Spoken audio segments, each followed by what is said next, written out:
what happens to a child who is never held? What happens to a child whose cries are never answered? What becomes of the soul that learns, far too early, that love is conditional, or worse, absent? In today's video, we're going to explore the deep, often invisible scars left on orphaned and ignored children. This isn't just about childhood trauma. It's about how those early experiences shape everything from attachment and emotional regulation to identity and philosophical existence.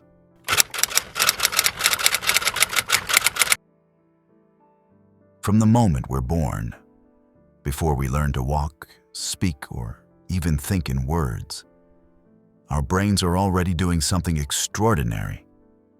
They are forming connections. Neurons fire, synapses strengthen, and the architecture of our emotional world begins to take shape. But here's the thing. This development depends on one crucial ingredient: love, or more specifically, consistent emotional connection from a caregiver. According to developmental psychologist John Bowlby, the founder of attachment theory, infants are biologically wired to seek closeness and security. It's not a want, it's a need, as essential as food or sleep. When a baby cries and is held or comforted, the brain releases oxytocin, the bonding hormone. This physical closeness regulates the baby's stress levels, teaches the nervous system what safety feels like, and helps form secure neural pathways for emotional regulation. But what happens when no one comes? When a child is orphaned, neglected, or chronically ignored, their developing brain undergoes a very different process. Instead of safety, their nervous system learns hypervigilance. Instead of joy, their baseline becomes survival. The absence of nurturing input doesn't just create sadness, it literally reshapes the brain. These studies showed atrophied brain matter, smaller head sizes, and underdevelopment in key areas like the prefrontal cortex and the amygdala. The prefrontal cortex is responsible for decision-making, empathy, and understanding consequences. The amygdala processes fear, threat, and emotional intensity. Without love and interaction, the brain doesn't just delay. It rewires for defense, not connection. In other words, the child doesn't learn how to feel safe around others. They learn how to survive without anyone. And that lesson, learned far too early, often becomes the lens through which they see the rest of the world. It's a powerful and tragic irony. The very mechanism built to help us attach and love becomes twisted into one that avoids and mistrusts. And the worst part? The child doesn't know it's not normal. They assume the silence is their fault.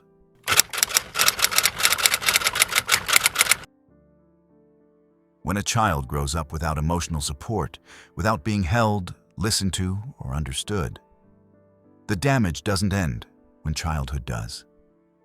It continues, quietly, invisibly. It threads itself into our relationships, our sense of self, and even the way we interpret love. Psychologists call these patterns attachment styles.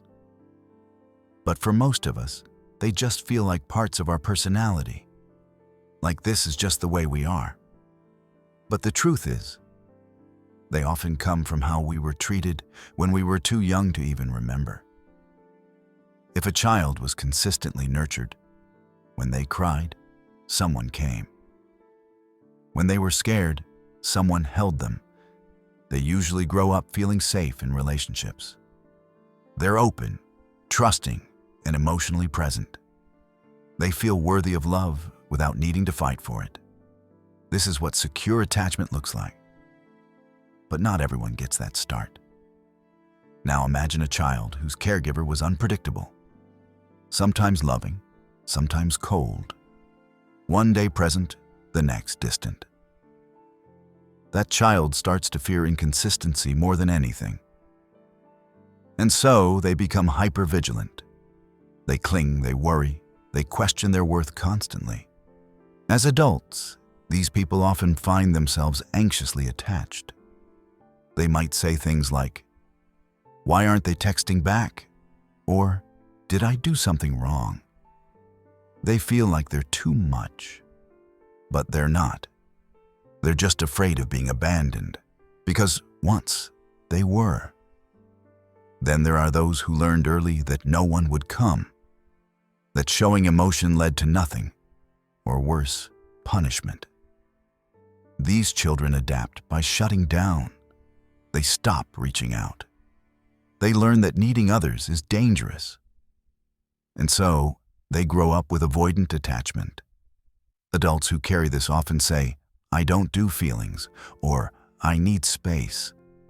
But underneath that emotional distance is often a deep fear of being hurt again. It's not that they don't want love, they just never learned that love could be safe. And then, there's the most complicated form, disorganized attachment. This often develops when the person a child turns to for safety is also the one who causes them harm, maybe through abuse, violence, or severe neglect. Love becomes confusing, something you want, but also fear. As adults, these individuals often push people away, then pull them back in. They crave intimacy but panic once they feel it. They might say, "I want someone," but then find themselves sabotaging every relationship. Because their inner world is filled with this contradiction. Love me, but don't get too close. And here's what's heartbreaking. Most people don't walk around saying, "I have avoidant attachment," or "My anxiety in relationships comes from neglect." They say things like, "I just don't trust people," or "I always mess things up," or "I'm just not relationship material." But these patterns aren't personality defects. They're survival strategies. The best ways our younger selves knew how to protect us. And the fact that you're even noticing them now, that you're willing to reflect on them, that's where healing begins. Because yes, your past shaped you, but it doesn't have to define you.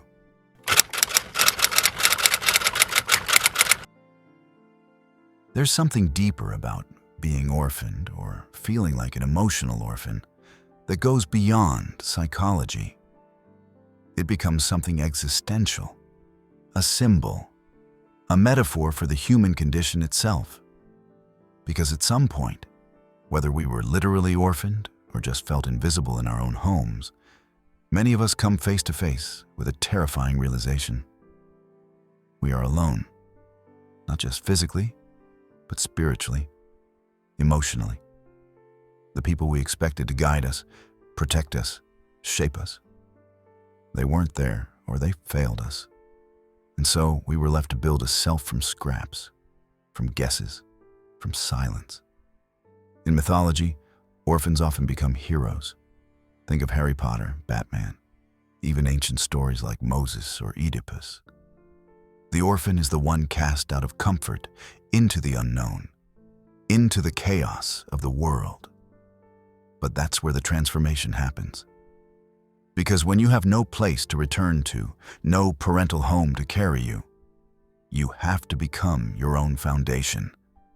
You have to ask the biggest, hardest questions. Who am I? Why am I here? What do I believe in, if no one ever told me what to believe? That's why being an orphan isn't just a childhood wound. It's a metaphor for growing up, for waking up, for realizing that no one is coming to save us, that we have to become the people we needed, that we have to mother ourselves, father ourselves, teach ourselves to sit with our pain and still choose kindness, still choose truth, still choose to keep going. So yes, the orphan suffers, but the orphan also awakens, because in the absence of guidance, something powerful begins to emerge, a deep, personal, often painful kind of wisdom. a knowing that doesn't come from being told who you are, but from surviving long enough to find out.